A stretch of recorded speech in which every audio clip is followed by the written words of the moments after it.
새번역 사도신경으로 신앙 고백하겠습니다. 저는 전능하신 아버지 하나님 천지의 창조주를 믿습니다. 저는 그분의 유일하신 아들 우리 주 예수 그리스도를 믿습니다.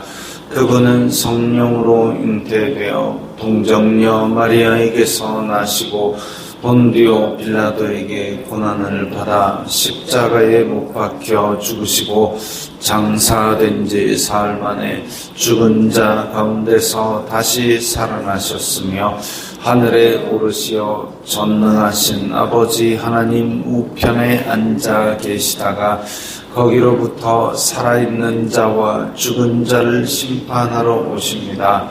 저는 성령을 믿으며 거룩한 공교회와 성도의 교제와 죄를 용서받는 것과 몸의 부활과 영생을 믿습니다. 아멘. 거룩하신 하나님 아버지 감사합니다. 간밤에도 편히 쉬게 해주시고 새벽에 기도하는 자리에 불러주시니 감사합니다.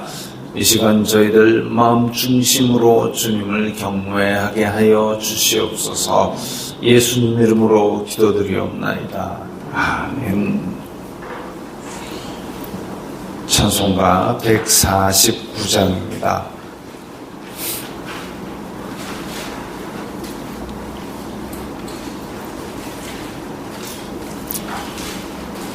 찬송가 149장입니다.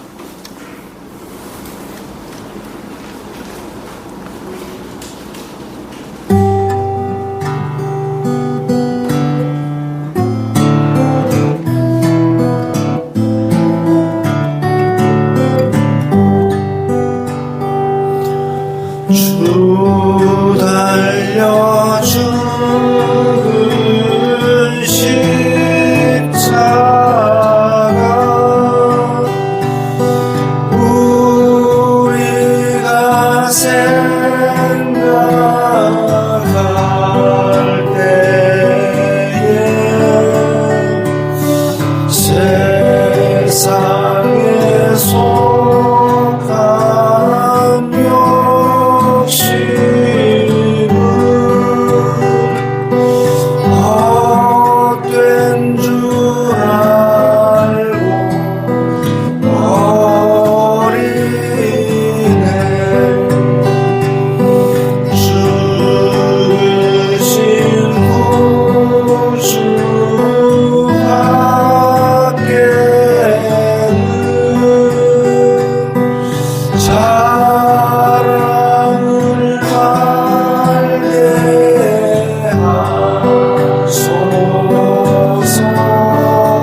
말씀은 요한복음 19장 17절부터 30절까지의 말씀입니다.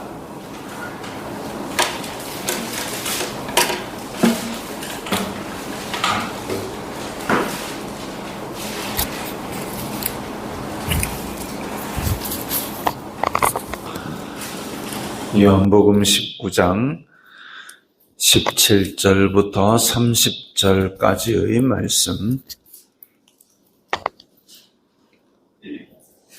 함께 읽겠습니다. 그들이 예수님을 맡음에 예수님께서 자기의 십자가를 지시고 해골이라 하는 곳에 나가시니 그들이 거기서 예수님을 십자가에 못 박을새 다른 두 사람도 그와 함께 좌우편에 못 박으니 예수님은 가운데 있더라. 빌라도가 패를 써서 십자가 붙이니 나사렛 예수 유대인의 왕이라 기록되었더라. 예수님께서 못 박히신 곳이 성에서 가까운 고로 많은 유대인이 이 패를 읽는데 히브리와 로마와 헬라 말로 기록되었더라. 유대인의 대제사장들이 빌라도에게 이르되 유대인의 왕이라 쓰지 말고 자칭 유대인의 왕이라 쓰라 하니 빌라도가 대답하되 내가 쓸 것을 썼다 하니라. 군인들이 예수님을 십자가에 못 박고 그의 옷을 취하여 네 깃에 나누어 각각 한 깃씩 얻고 속옷도 취하니 이 속옷은 호지 아니하고 위에서부터 통으로 짠 것이라. 군인들이 서로 말하되 이것을 찢지 말고 누가 얻나 제비 뽑자 하니 이는 성경에 그들이 내 옷을 나누고 내 옷을 제비 뽑나이다 한 것을 응하게 하려 함이로라.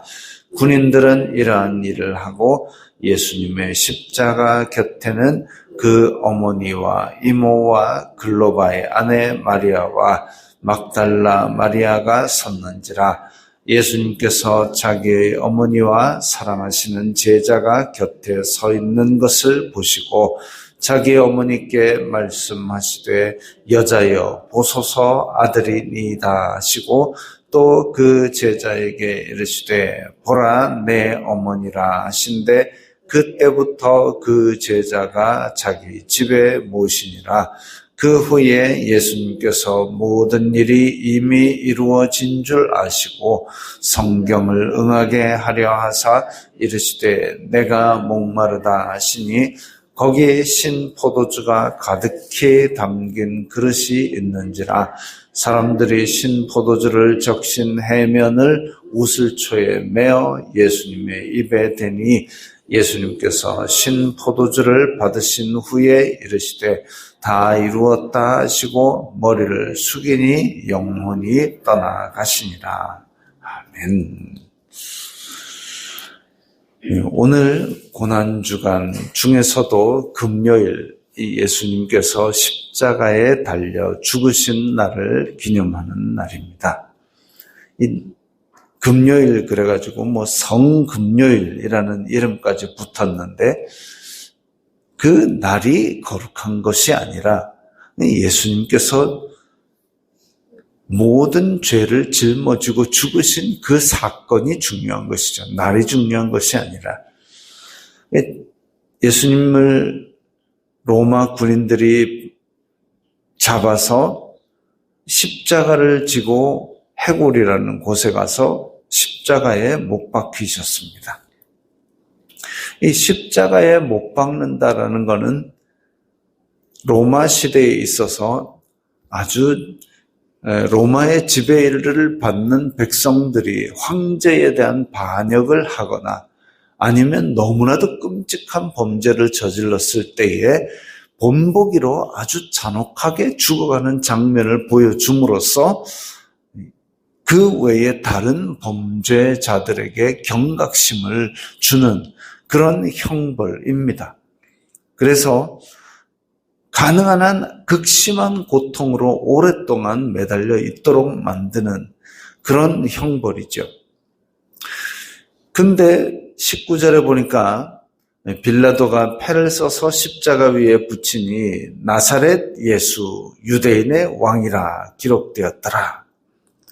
나사렛 예수 유대인의 왕이라 이렇게 기록을 한 것은, 나사렛이라고 붙은 것은, 나사렛이라는 동네가 그 근래에 들어서 2000년 정도에 거기로 들어가는 도로가 포장되었을 정도로 촌입니다.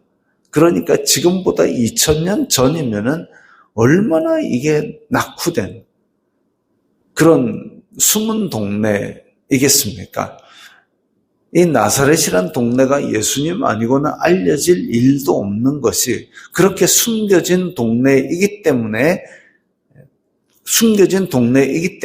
레위인들이 도망가다가 이 박해를 피해서 하나님 믿는 사람들을 잡아서 죽이고 잡아서 가두고 하는 그 고문을 피해서 레위인들이 숨어 들어간 동네가 나사렛이다 할 정도로, 그렇게 이 나사렛은 그야말로 알려지지 않은 동네였습니다. 그러니까 나사렛 사람 이러면 저 천구석에 이름도 없는 촌에서 온 사람이라는 비하의 표현을 가지고 있죠. 그 다음에 유대인의 왕은 로마에 대한 반역을 했다라는 죄목입니다. 그래서 내가 왕이냐, 빌라도가 신문할 때 내가 왕이냐 그랬을 때 그렇다라고 대답을 했습니다. 물론 그렇다라고 대답을 했지만 내 나라는 너희 눈에 보이는 그런 나라가 아니다라고 그렇게 말씀을 하셨음에도 불구하고 지금 빌라도는 유대인의 왕이다라고 이야기를 했습니다. 유대인의 왕이다를 십자가에 못 박아 놓았으니까 로마에 대한 반역, 근데 이렇게 십자가에 달릴 정도로 힘없는 왕이다라고 조롱하는 의미. 한편으로는 유대인의 왕을 이렇게 형틀에 못 박았기 때문에 앞으로 반역 같은 거는 꿈도 꾸지 마라. 이런 여러 가지 의미를 담고 있습니다. 나사렛 예수 유대인의 왕이다. 그런데 나사렛 예수 유대인의 왕이라는 이 말 때문에 하나님께서 다윗 언약을 지키시는 것이 이루어져 버렸습니다. 이방인들에게조차 유대인의 왕이라고 인정받은, 그럼으로써 다윗에게 내가 너에게 영원한 왕조를 주리라 하신 약속이 이루어진 거지요. 21절에 그 유대인들의 대제사장들이 빌라도에게 이르되 유대인의 왕이라 쓰지 말고 자칭 유대인의 왕이라 쓰라고 요구를 합니다. 21절 앞에 유대인의 대제사장이라고 그랬습니다. 그냥 대제사장이라고 이때까지 쭉 그냥 대제사장이라 나오다가 21절에 와서 유대인의 대제사장이라는 말이 붙어버렸습니다. 유대인의 대제사장. 다시 말하면 이 대제사장이라는 작자들이 유대인을 대변하는 하나님의 이 제사장인데도 불구하고, 그럼에도 불구하고 왕으로 오신 예수님, 또 이 땅에 메시아로 오신 예수님, 이 땅을 속죄하기 위해서 십자가 지신 예수님에 대해서 자칭이라고 해가지고 예수님과 자기네들의 관계를 끊고 있습니다. 로마 사람보다는 오히려 유대인이니까 예수님 쪽에 더 가까이 붙었는데 자기네들이 이렇게 예수님과의 관계를 단절하면서 자칭 유대인의 왕이라 쓰라고 이 와중에 빌라도에게 가가지고 굳이 가가지고 그걸 그렇게 요청하고 있습니다. 이건 참 유대인으로 봐서는 아주 한심한 노릇이고, 또 하나님의 입장에 봐서는 이런 못된 것들, 이것들이 바로 반역자들입니다. 자칭 유대인의 왕이라 쓰라고 그렇게 요구를 하는 것이 유대인으로서도 할 짓이 아니고 하나님 믿는 사람으로서도 할 짓이 아닌데, 이 대제사장들은 예수님과의 경쟁 구도를 만들어서 자기네들의 승리를 이런 식으로 아주 좀 찌질하게, 그리고 하나님 앞에서는 아주 반항적으로 그렇게 자칭 유대인의 왕이라 쓰라고 빌라도에게 요청하는 모습입니다. 근데 빌라도가 내가 쓸 것을 썼다. 다시 말하면 대제사장 너희들도 지금 잔소리하지 마라. 그런 거죠. 잔소리하지 마라. 너네들이 지금 내 권위에 도전하는 거냐. 이제 여기서 한 발 더 나가면 너네들도 그 옆에 달아줄까 그 얘기입니다. 대제사장이 그나마 지금 로마에 협조하는, 그러니까 대제사장과 사두개인들은 로마에 협조하는 대가로 자기네들의 권력을 받아 누리고 있었는데 그 권력으로 하나님을 마음껏 섬긴 게 아니라 백성을 긁어이질하고 성전에서 강도짓을 하고 있었는데 그 분수도 모르는 이 작자들에게 빌라도가 지금 이 죄표를, 빌라도는 성품이 아주 잔혹한 군인입니다. 빌라도가 들어올 때 벌써 그냥 이 유대인들을 학살하는 바람에 헤롯 안디바하고는 완전히 척을 질 정도로 부임하는 초기부터 학살을 했던 아주 잔혹한 사람입니다. 그 앞에 와가지고 여기에 자칭 유대인이라고 안 썼냐고 대제사장을 볼 때 빌라도 눈이 어떻겠습니까? 이 한심한 것들, 이 소리 안 나오겠습니까?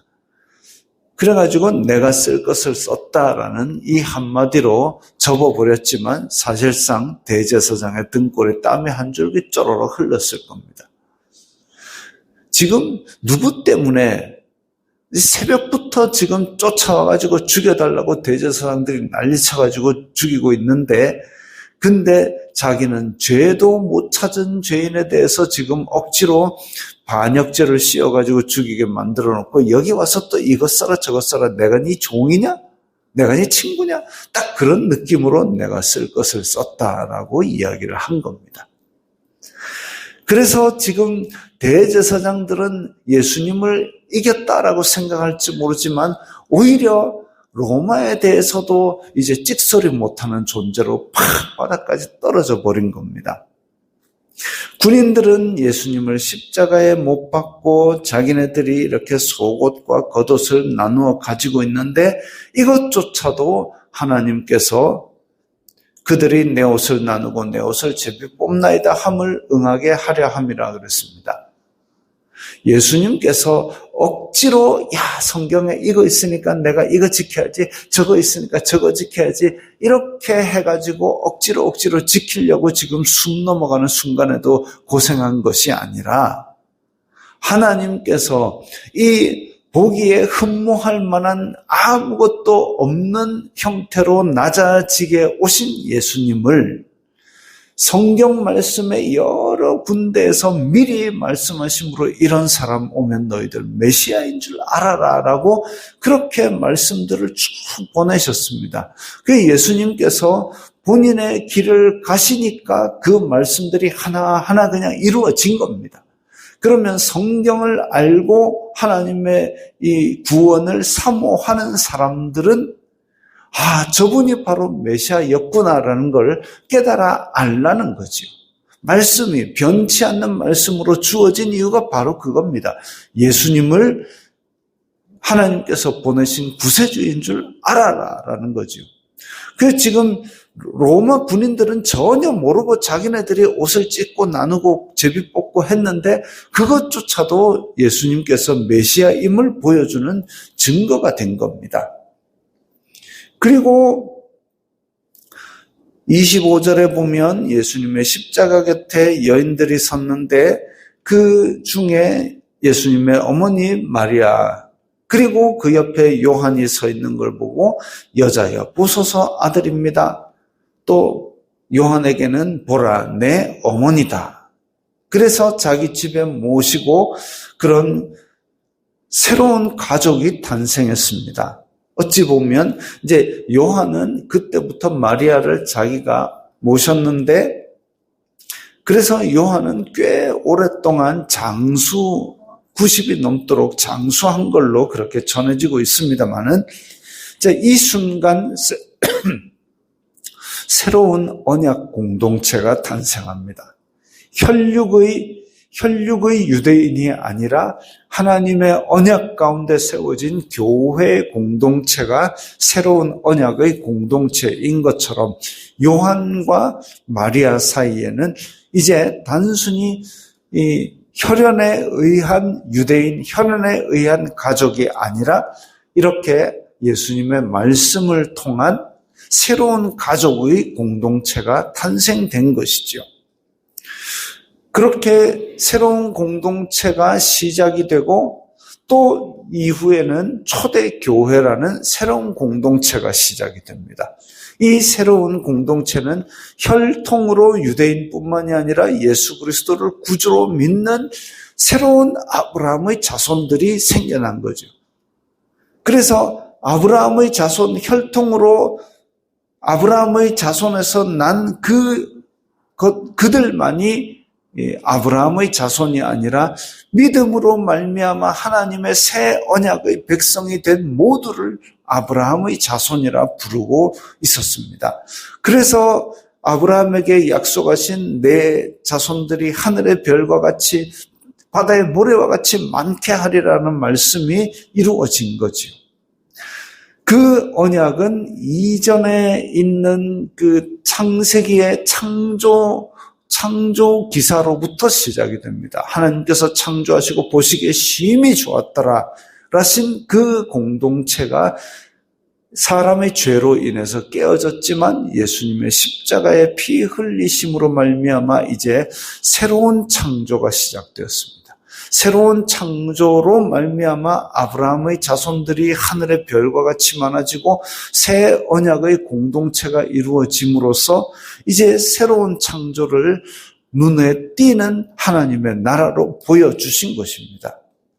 이 사람의 눈으로 보기에는 십자가에 달려서 이렇게 힘없고 비참하게 죽으신 모양새이지만 하나님의 창조가 새로운 창조로 새 언약의 공동체로 다시 일어나는 하나님의 나라로 이루어지는 영광된 승리를 지금 오래 참으심으로 이루신 것이죠.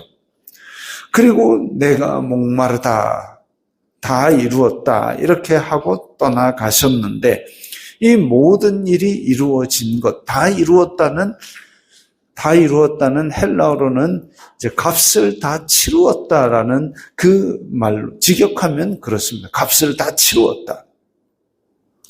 하나님으로부터 인간의 모든 죄를 짊어지고 하나님으로부터 단절, 어찌하여 나를 버리셨나이까 할 정도로 하나님으로부터의 단절을 당하신 예수님.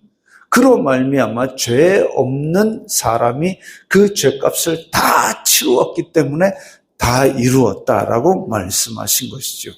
그 값으로 우리는 모두 죄의 용서함을 받았습니다. 예수님께서 내 죄의 값을 대신 치르셨다. 근데 거기서 끝나는 게 아니라 이제 예수님께서 무덤에서 부활하심으로 말미암아 우리에게 영원한 생명까지 주어지게 됐습니다. 겉으로 보기에는 그렇게 고난당하고 비참하게 죽으신 것으로 끝나는 것처럼 보이지만 거기에 담겨 있는 이 여러 가지 예언을 이루신 모양새를 볼 때에 우리는 이분의 이 의의 값을 치르신 죽음으로 말미암아 우리의 죄가 용서받았고 또한 이분께서 다시 살아나심으로 말미암아 주신 새 생명이 우리를 영생에 들어가게 하시는 그런 분이심을 우리는 믿는 것이죠. 하나님의 계획은, 하나님의 창조는 새 창조로, 하나님의 구원은 이 새 언약으로 말미암아 이제 영광된 자리로 우리를 이끌게 되었습니다. 이 믿음을 가지고 비록 이 땅에서의 삶이 우리가 낮아지고 우리가 섬기고 우리가 지금은 보잘것없어 보이지만 예수 그리스도의 삶처럼 그것이 가장 영광되고 가장 빛나는 승리임을 믿습니다. 우리도 우리의 삶 속에서 하나님의 뜻이 이루어질 때 겉으로 보기엔 세상 사람들이 보기에는 아무런 흠모할 만한 것이 없을지라도 그것이 바로 영광된 하나님의 백성의 길인 줄 믿습니다. 주기도문하겠습니다.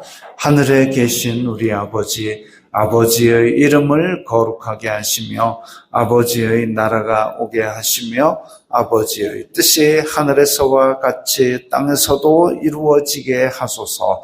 오늘 우리에게 일용할 양식을 주시고 우리가 우리에게 잘못한 사람을 용서하여 준 것 같이 우리 죄를 용서하여 주시고 우리를 시험에 빠지지 않게 하시고 악에서 구하소서.